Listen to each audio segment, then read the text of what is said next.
Bismillahirrahmanirrahim. Alhamdulillahirabbil alamin wassalatu wassalamu ala asyrafil anbiya'i wal mursalin sayyidina wa maulana Muhammadin wa ala alihi washabihi ajma'in. Amma ba'd. Qala al-musannif rahimahullahu ta'ala nafa'ana bihi bi 'ulumihi wa bi 'ilmi syekhina wa bi 'ulumil ulama'il 'amilin fid dharain amin.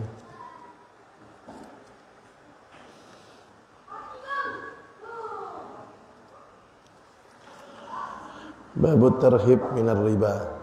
Bab tentang ancaman, peringatan yang berkaitan dengan riba. Qala Allah Ta'ala, "Alladzina ya'kuluna ar-riba la yaqumuna illa kama yaqumu alladzi yatakhabbathu asy-syaitanu minal mas." Al-ayah.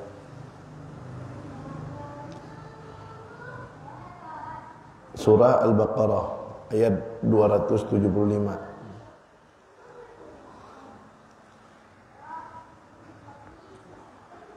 Allah SWT berfirman, "Alladzina ya'kuluna ar-riba," mereka orang-orang yang makan riba, yang melakukan perbuatan riba.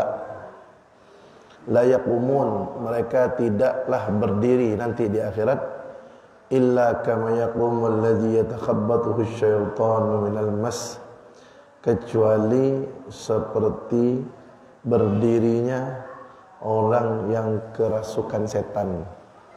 Jadi orang yang melakukan perbuatan riba itu nanti di akhirat dia akan dibangkitkan oleh Allah seperti orang ketika kemasukan setan, kesetanan itu. Seperti itu dia dibangkitkan. Itu yang pertama. Yang kedua, di dalam ayat yang lain Allah SWT berfirman, "Fa illam taf'alu fa'zanu biharbin minallahi wa rasulih."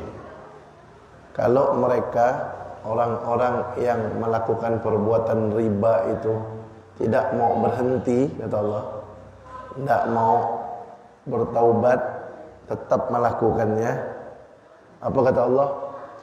Fa'zanu, umumkan kepada mereka biharbin minallahi wa rasulih, perang dengan Allah dan Rasulnya. Jadi orang yang melakukan perbuatan riba itu ditantang perang oleh Allah dan Rasulnya. Orang itu kalau nantang perang itu berarti orang udah benci benar. Tidak mungkin kalau orang itu menyayangi diajak perang, tak mungkin. Orang yang diajak perang itu berarti musuh. Berarti orang yang melakukan perbuatan riba itu musuhnya Allah dan Rasulnya. Bahkan diajak perang, saking bencinya Allah kepada dia. Itu nomor 2. Nomor 3, riba itu kata Nabi Muhammad ada 72 macam lebih. Paling ringannya dosa riba itu seperti anak menyetubuhi ibu kandungnya sendiri. Na'udzubillah min dzalik. Berzina itu kan dosa besar. Apalagi sampai berzina dengan ibu kandung sendiri yang melahirkan dia. Luar biasa itu besarnya. Nah itu paling ringannya dosa riba yang 72 macam tuh, paling ringannya seperti menyetubuhi ibu kandung sendiri. Riba, jangan macam-macam itu dengan riba. Di akhirat dibangkitkan seperti orang kemasukan setan. Kedua, diajak perang sama Allah. Nomor 3, dosanya paling ringan seperti menyetubuhi ibu kandung sendiri. Apa itu riba? Riba itu kullu qardin jara naf'an fahuwa riba. Segala pinjam meminjam yang terjadi pengambilan manfaat itulah riba. Saya ulangi. Segala pinjam meminjam yang terjadi pengambilan manfaat itu riba. Kan yang kita kenal biasanya riba ini kan minjam duit balik lebih kan gitu. Bukan hanya itu riba itu. Ngambil manfaat dari orang yang minjam duit kepada kita itu juga riba, walaupun manfaat itu bukan berupa duit. Apa contohnya? Si A minjam duit dengan si B misalnya. Si A bilang, "Si B, pinjam duit 1 juta." Kata si B, "Oh iya, saya pinjamkan 1 juta. Tapi tolong ya, pelkan depan rumah saya tuh. Kalau kamu ngepel kan, saya kasih pinjam." Riba tuh. Ngapa ngambil manfaat dari orang yang minjamkan duit? Jadi ngambil manfaat aja enggak boleh. Dulu ada cerita Imam Ahmad bin Hambal, muridnya Imam Syafi'i, yang punya mazhab Hambali. Pada suatu hari beliau lagi berjalan, turun hujan. Ketika turun hujan, beliau cari tempat untuk berteduh. Beliau melihat ada atap rumah orang gitu. Beliau lihat, beliau berteduh di rumah itu. Ketika beliau lagi berteduh, beliau perhatikan rumahnya. Ternyata yang punya rumah itu orang yang minjam duit sama beliau. Lari langsung beliau. Tidak mau berteduh di rumah orang yang minjam duit. Kenapa? Takut ngambil manfaat. Sampai segitunya takutnya orang dulu. Orang soleh itu takutnya luar biasa. Sampai tidak mau berteduh di rumah orang yang minjam duit. Seperti itu. Nah, sekarang nih banyak orang terjadi zaman sekarang ini gadai barang itu, ya kan? Sebenarnya dalam Islam tuh namanya babur rohan, bab rohan. Rohan itu artinya barang jaminan. Si A contohnya minjam duit sama si B 1 juta.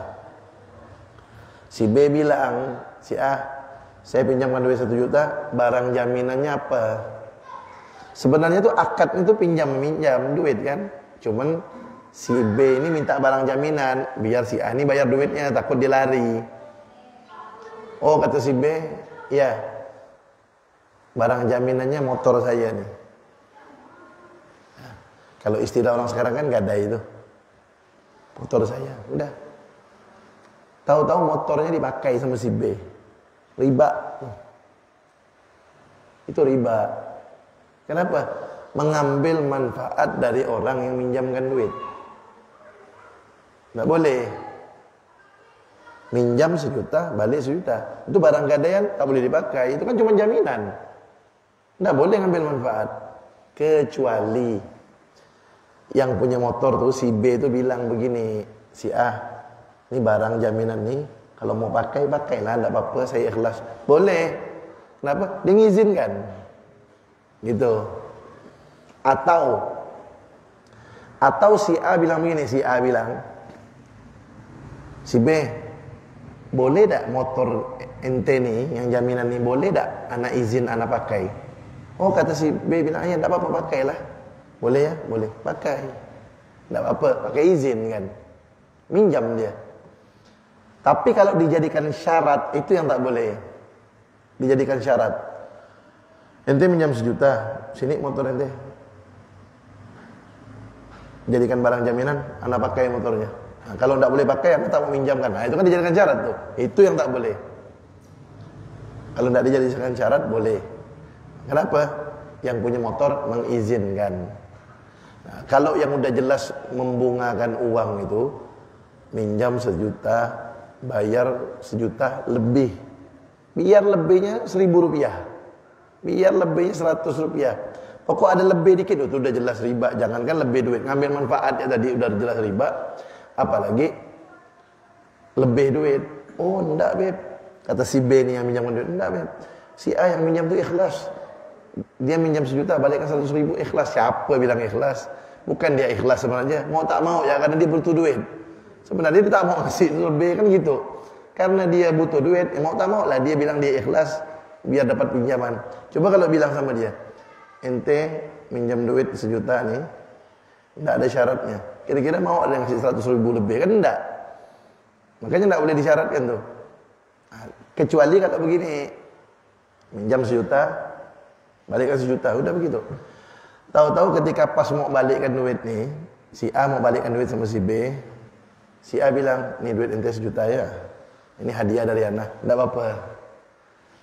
Hadiah, keikhlasan dia. Si B enggak ada minta, si B tidak ada mensyaratkan harus bayar lebih, tidak ada. Kebaikan dari si A, ngasih, itu tidak apa-apa, hadiah namanya. Bukan bunga. Yang tidak boleh itu kalau disyaratkan.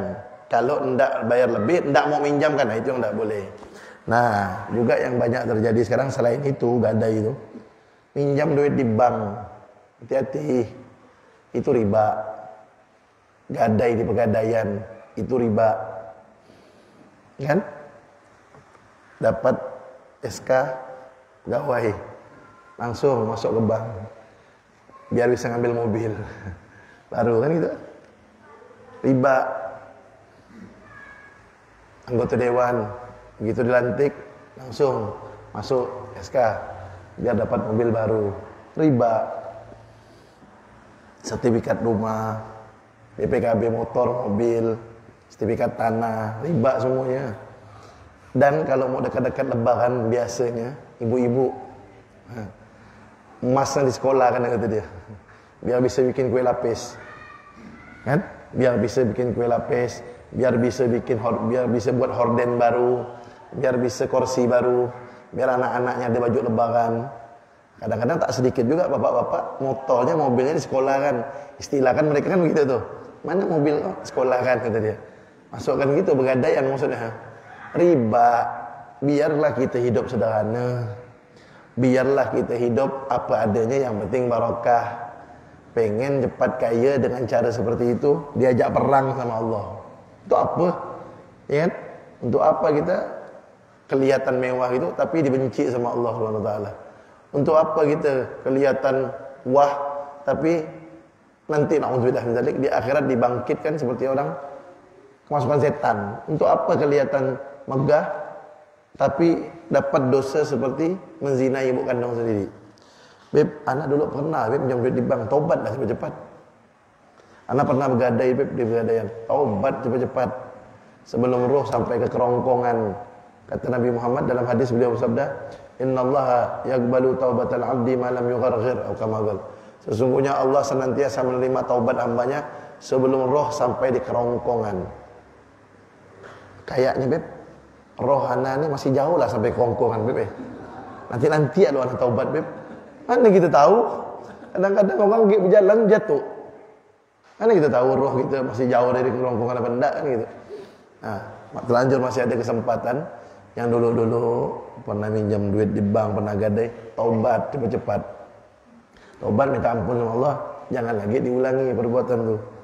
Nah, kalau ada keluarga yang melakukan perbuatan itu, ingatkan, urusan dia mau dengar tak dengar terserah.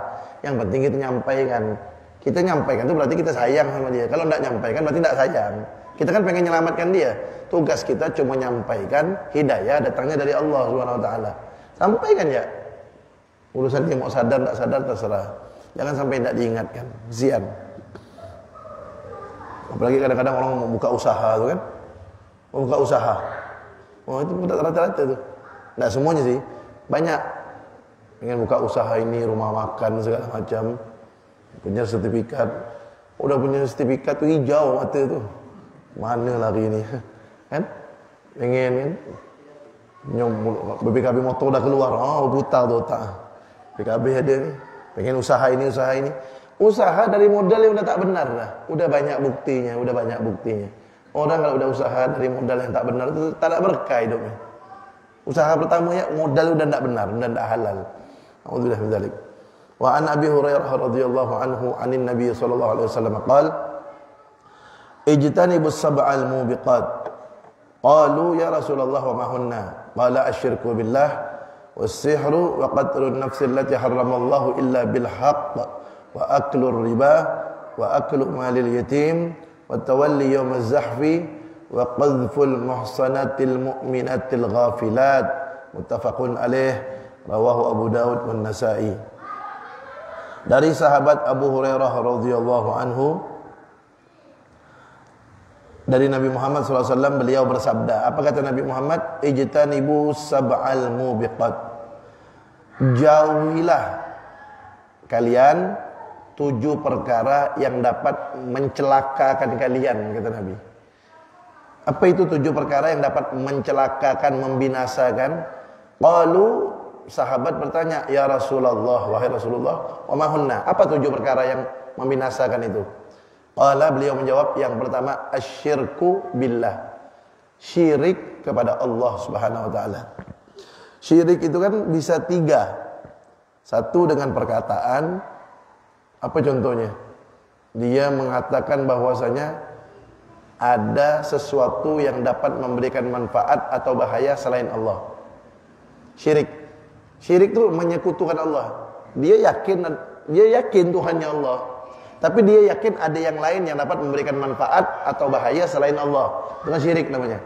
Itu bisa berupa perkataan atau perbuatan, nyembah pohon, nyembah batu.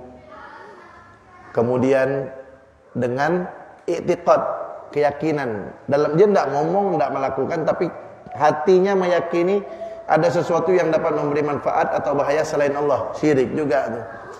Cuman bukan seperti sebagian orang sekarang. Sikit-sikit syirik itu salah juga. Orang baca tahlil syirik gitu dia. Orang ziarah kubur syirik. Itu tidak benar. Nabi Muhammad aja ziarah kubur. Nabi Muhammad mengucapkan salam sama ahli kubur. Kalau Nabi Muhammad mengucapkan salam sama ahli kubur, berarti ahli kubur itu kan dengar. Nabi Muhammad kan mengucapkan Assalamualaikum. Apa artinya Assalamualaikum? Keselamatan untuk kalian. Yang namanya kalian kan berarti orang yang diajak bicara. Kalau keselamatan untuk mereka, orangnya tak ada. Nggak ada kan orangnya. Tapi kalau Assalamualaikum kan keselamatan untuk kalian. Berarti Nabi Muhammad kan sedang ngajak bicara kepada orang ahli kubur. Tak mungkinlah Nabi Muhammad berbicara kepada sesuatu yang tak dengar. Mustahil. Dan Nabi Muhammad bisa mendengar jawaban ahli kubur itu. Itu Nabi Muhammad mengajarkan kita bahwasanya orang kubur itu bisa dengar ucapan kita. Karena beliau mengucapkan Assalamualaikum, keselamatan untuk kalian. Saya nih mengucapkan, wahai para hadirin kalian. Berarti kan saya lagi ngomong nih. Kan gitu. Nabi Muhammad itu Assalamualaikum, keselamatan untuk kalian. Berarti orang kubur itu dengar. Itu Nabi Muhammad mengajarkan kita, dengar mereka. Dan Nabi Muhammad itu bisa dengar jawaban ahli kubur. Nah, kita ketika mengucapkan Assalamualaikum kepada ahli kubur, kita mengucapkan dia dengar, dia jawab, jangan sampai kita bisa dengar. Kalau kita bisa dengar, lain ceritanya. Tak ada kita di situ. Kan gitu. Untung nggak kita tidak dengar. Kalau Nabi Muhammad dan orang-orang pilihan Allah bisa dengar tuh jawaban ahli kubur. Pernah ada cerita tuh.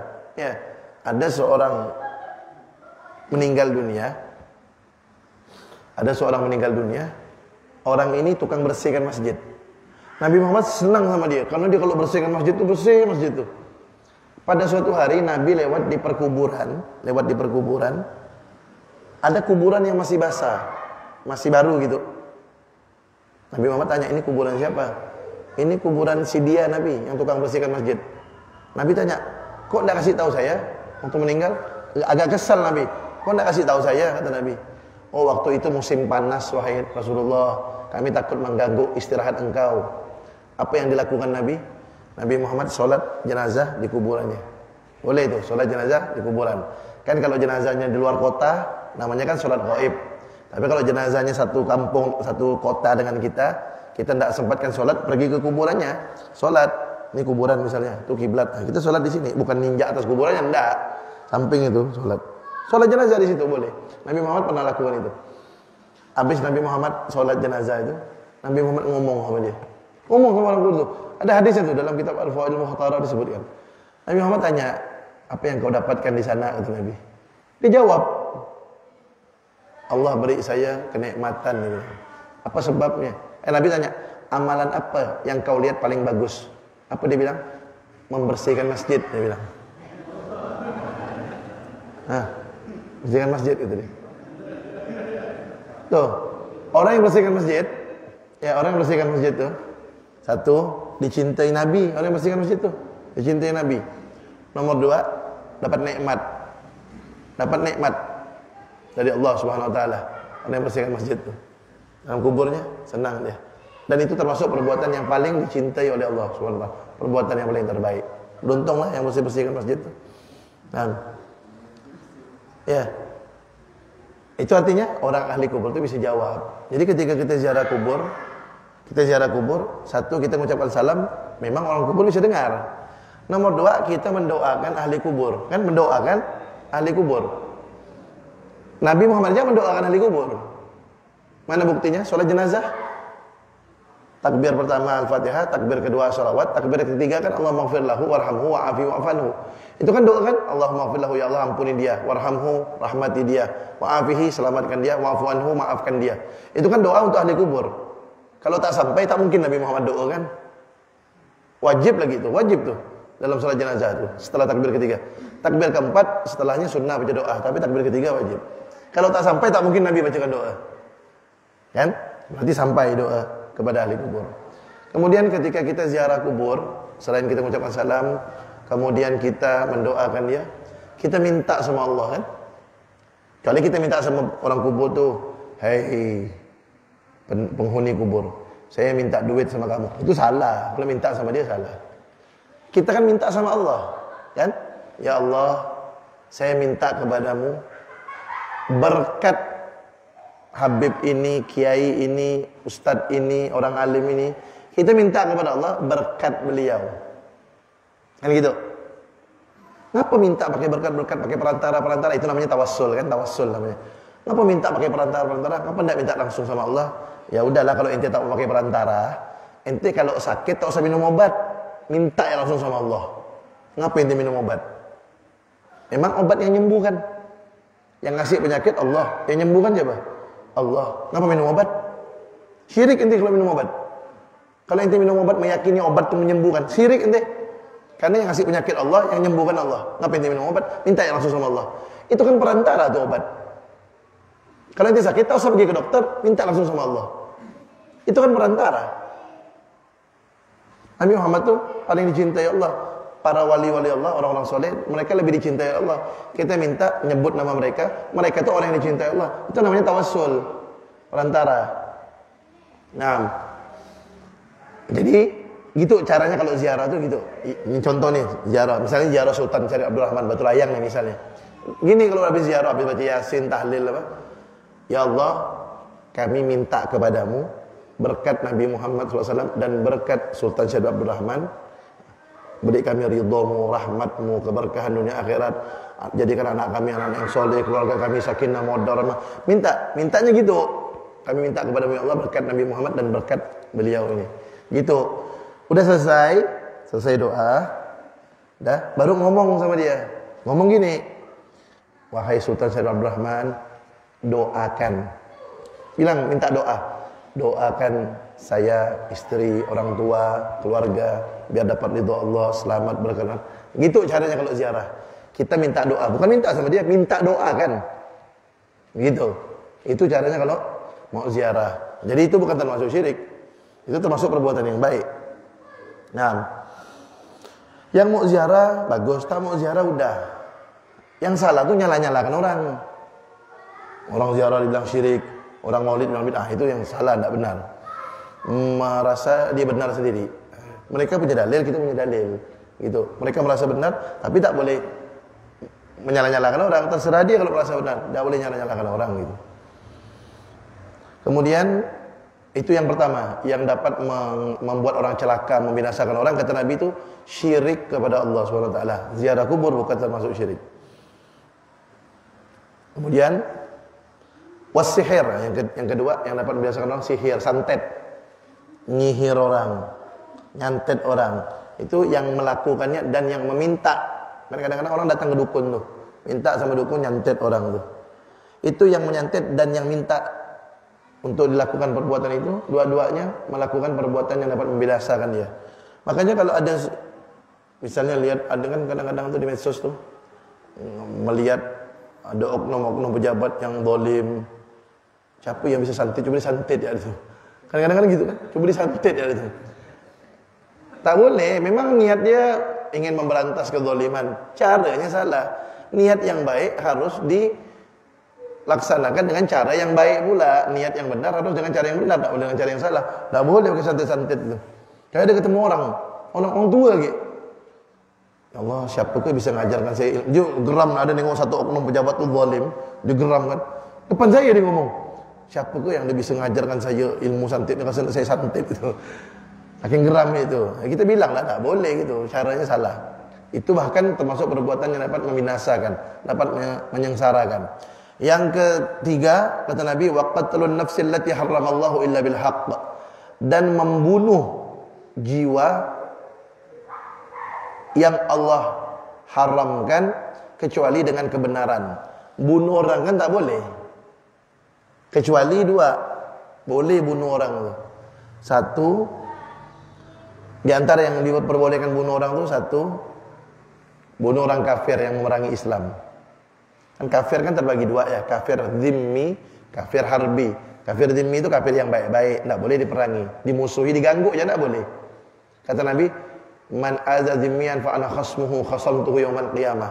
Kata Nabi Muhammad, barang siapa yang mengganggu orang kafir yang zimmi, kafir yang baik-baik, aku musuhnya, aku akan musuhi dia hari kiamat, kata Nabi. Ganggu aja tak boleh, apalagi bunuh. Tapi yang kedua, kafir harbi. Kafir harbi ini kafir yang memerangi Islam. Nah ini boleh dibunuh, dalam hukum Islamnya ini boleh dibunuh. Tidak haram bunuh dia nih, karena dia memerangi Islam. Yang kedua, yang boleh dibunuh, orang yang kena kisos. Dia membunuh orang, kan harus dibunuh. Itu hukum Islam gitu. Yang bunuh, dibunuh. Kan? Hukum Islam seperti itu. Kalau hukum Islam ditegakkan, aman, tak ada berita pembunuhan. Coba lihat TV tiap hari itu. Pasti ada berita pembunuhan. Pasti. Tiap hari kalau nonton berita itu pasti ada berita pembunuhan. Kenapa hukum Islam tidak ditegakkan? Coba kalau ditegakkan, sejuta kali dia mikir kalau mau bunuh orang itu. Saya pernah nyaksikan depan mata saya sendiri waktu umroh. Setelah laksanakan umroh, kita pergi ke pasar tuh di Mekah. Di Makkah Al-Mukarramah ada pasar gitu. Saya pergi di situ. Tahu-tahu yang punya toko itu kelahi. Dia sama orang pasar juga sama-sama kelahi dia. Umurnya mungkin sekitar 50-an lah yang kelahi itu. 40 lebih gitu lah. Kelahi. Dia kelahi itu marahnya udah luar biasa, mukanya merah, bergetar lah badannya, tapi tak berani mukul dia. Saya pikir ini kalau di Indonesia udah cabut pisau dah nih, pasti. Udah teriak-teriak nih. Luar biasa dah. Kali kita orang Indonesia tahu, kalau begini nih, tetap tidak banyak omong, masuk ke dalam, apa yang ada pun entah kayu, entah besi apa, pasti dipangkung kepala, pasti. Tapi saya lihat tengok dua tak ada yang berani mukul. Jadi dia meluapkan kemarahan tu dengan ucapannya. Tak lama dia bertengkar berdua, datang polisi. Polisi masih muda, umur 20 lebih kalau tidak salah, 30-an gitulah, muda masih. Tidak banyak omong polisi. Nengok ke lain, datang, pegang tangan satu, dipegang tangan satu, terus dibawa. Tak berani ngelawan. Yang nangkapnya masih muda, sendiri lagi. Yang ditangkap 2 orang, langsung dipegang tangan dua-dua. Langsung dibawa, tidak berani berontak. Saya fikir, ya Allah, ya, luar biasa ya. Tak berani mukul, tak berani apalagi melukai. Nah, itu hukum Islam. Yang bunuh dibunuh. Kalau ditegakkan aman. Curi, potong tangan kanan, kan? Dipotong. Curi lagi sekali, kaki kiri dipotong. Curi ketiga kali, tangan kiri, kan selang-seli itu. Curi lagi, kaki kanan 4 kali. Curi lagi. Ada. Kalau curi lagi dicambuk. Orang mau bunuh tu, kalau hukum Islam ditegakkan, ketika dia mau bunuh orang, sejuta kali dia mikir, ini saya bunuh, saya pasti mati. Kan gitu. Nah, sekarang orang gampang kan bunuh kan. Masuk penjara sebentar, tak lama dapat remisi ini segala macam, kadang-kadang dah tahu sendiri lah kita. Keluar tak lama. Kan gitu. Banyak lah kita lihat. Karena hukum Islam tidak ditegakkan. Jadi membunuh orang tak boleh kecuali dengan kebenaran. Itu tadi seperti kafir harbi dalam hukum Islam yang boleh, atau orang yang kena kisos, yang membunuh dia dibunuh, itu boleh karena benar, karena itu kebenaran. Yang keempat, wa aklur riba, makan riba. Itu termasuk nomor 4 yang membuat orang bisa binasa, bisa sengsara, menghancurkan nasibnya, makan riba. Yang kelima, wa aklu malil yatim, makan harta anak yatim. Kecuali kalau memang dia ngurus anak yatim, di rumahnya anak yatim, dia ngurus anak yatim nih. Duit-duit anak yatim itu dibelanjakan, diberikan makanan, dia ikut makan situ sama anak yatim. Karena memang dia ngurus. Kan kalau dia tak makan, cuma dia nak ngurus ya? Kan gitu. Nah, dia makan, ikut makan itu agar dia kuat bisa ngurus anak yatim, itu tidak apa-apa. Karena dia makan untuk kemaslahatan anak yatim juga. Jangan duit anak yatim banyak-banyak dikumpulkan ya. Nah, dia untuk kesenangan dia, itu tidak boleh. Makan anak yatim, harta anak yatim tidak boleh. Yang keenam, wa tawalli yaumaz zahfi, lari ketika peperangan melawan orang kafir. Lagi perang lawan orang kafir, takut tengok kilauan pedang, lari. Nah, itu termasuk orang-orang yang melakukan dosa besar akan membuat dia binasa.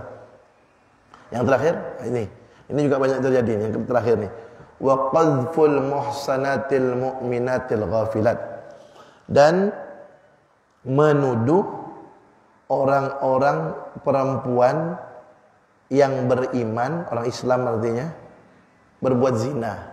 Menuduh orang berbuat zina, tidak boleh itu.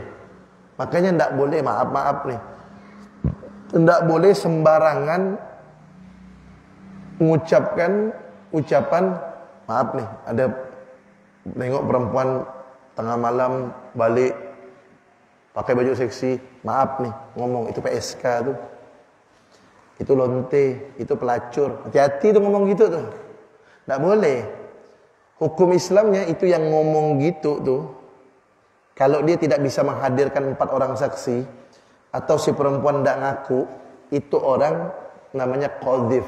Qadhif itu nuduh tanpa bukti, tanpa saksi. Itu orang dicambuk 80 kali hukumnya dalam hukum Islamnya. Dia dicambuk 80 kali. Ya karena bukan hukum Islam jadi tidak dicambuk. Di dunia tidak dicambuk, di akhirat dia dicambuk. Makanya tidak boleh sembarangan. Orang tuh boleh nuduh orang berbuat zina tuh boleh, syaratnya 2. 1, kalau perempuan itu ngaku dia berzina.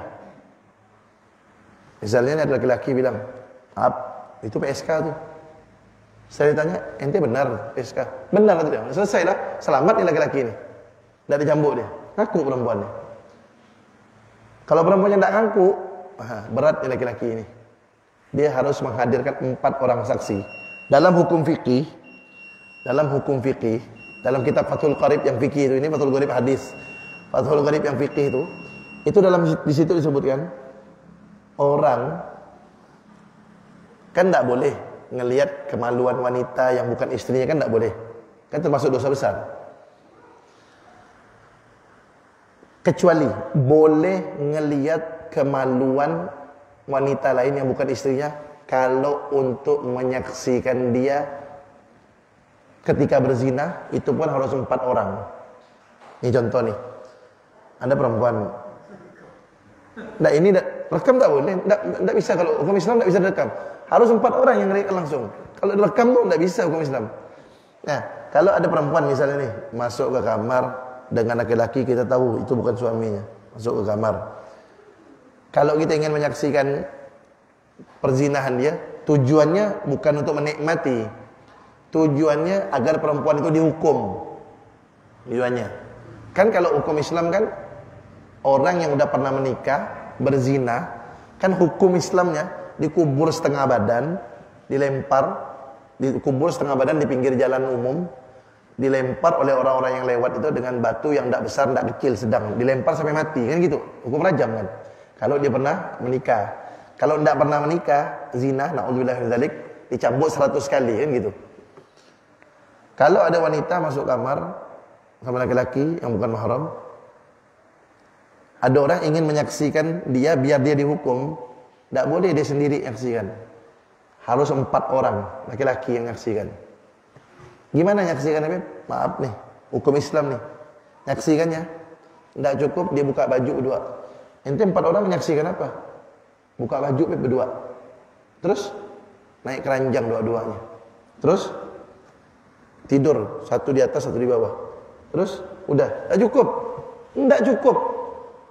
Harus, maaf nih, harus ngelihat sampai masuk kemaluannya. Baru tuh bisa jadi saksi, baru itu kedua-duanya bisa dihukum. Kalau tidak sampai masuk dan tidak sampai 4 orang ngelihatnya, tidak cukup. Itu yang nuduh kena cambuk 80 kali. Makanya tidak sembarangan tuh nuduh orang melakukan perbuatan zina. Tidak sembarangan ngecap orang PSK dan seterusnya, itu tidak sembarangan. Harus 4 orang nyaksikan langsung live, tidak pakai kamera, langsung sampai penalti. Tidak boleh gocek-gocek, tidak boleh. Nah, itu tuh ngajarkan. Makanya dari dulu zaman Nabi sampai sekarang tak ada orang kena hukum rajam, dilempar sampai mati itu gara-gara 4 orang yang menyaksikan. Tidak ada. Dulu di zaman Nabi pernah ada perempuan kena hukum rajam, dilempar. Itu karena dia ngaku. Dia ngaku depan Nabi, wahai Nabi, aku telah celaka. Aku telah celaka, aku berzina. Coba, dia udah ngaku. Nabi bilang apa? Mungkin ente cuma cium-cium kali, kata Nabi. Maksud Nabi itu, jangan ngaku, taubat aja gitu maksud Nabi itu. Taubat aja, jangan ngaku. Itu cuma Nabi enggak bilang, udahlah, diam-diam. Nabi enggak bilang gitu. Nabi cuma bilang, mungkin ente cium-cium aja. Maksud Nabi itu udah diam aja. Ente taubat, urusan ente sama Allah itu sebenarnya. Sayang Nabi itu. Apa dia bilang? Enggak, wahai Nabi, saya zina. Mungkin ente peluk-peluk ya, kata Nabi. Enggak Nabi, saya zina, kata dia. Terus saking perempuan itu mau taubatnya. Apa kata Nabi? Nah, udahlah. Karena kamu hamil sekarang, tunggu nanti setelah melahirkan kamu datang lagi. Begitu dia melahirkan, dibawa anaknya. Wahai Nabi, ini anak zina saya. Datang dia. Ayo, hukum saya dulu. Kata Nabi, itu anak kamu masih kecil, susukan dulu. Sampai 2 tahun kalau tidak salah, susukan dulu. Setelah selesai nyusukan, udah masa waktunya selesai, datang lagi dia. Wahai Nabi, udah selesai nyusukan. Hukum saya, dia bilang. Mau tak mau lah. Hukum dia. Dikubur, dirajam sampai meninggal. Itu kata Nabi, wanita itu nanti di akhirat dapat memberi syafaat sekian orang. Itu disebutkan sama Nabi, jumlah yang banyak. Itu wanita bukan hanya dia yang selamat, dia juga bisa menyelamatkan orang nanti di akhirat. Nah, itu dulu pernah terjadi karena dia ngaku. Kalau untuk dilihat 4 orang saksi sampai dirajam, sampai sekarang belum ada. Karena repot kan? Ngajak orang harus tengok. Begitu ngajak orang udah bubar duluan dah dia. Kan gitu. Nah, itu pelajaran artinya jangan sembarangan mulut tuh nuduh-nuduh orang. Kalau nuduh biar dia udah masuk kamar. Jangan kan cuma lihat pulang tengah malam. Perempuan pulang jam 2 tiap hari, tengah malam, jam 3, pakai seksi. Jangan kan cuma seperti itu. Ngelihat dia masuk kamar sama laki-laki yang bukan suaminya, telanjang, tidur berdua, tidak boleh dituduh zina. Cuman harus dibubarkan. Kan harus dilarang seperti itu. Ada perempuan masuk kamar bukan sama suaminya. Ya kan harus kita larang kan. Takut terjadi perbuatan yang tidak diinginkan. Nah, cuman kalau untuk nuduh dia berzina itu tidak boleh. Mencegahnya harus kan? Kan itu kan mungkar, perbuatan mungkar. Tidak boleh. Sana harus diusir. Nuduh yang tidak boleh, mencegahnya harus, nuduh yang tidak boleh. Nah, wallahu a'lam bishawab.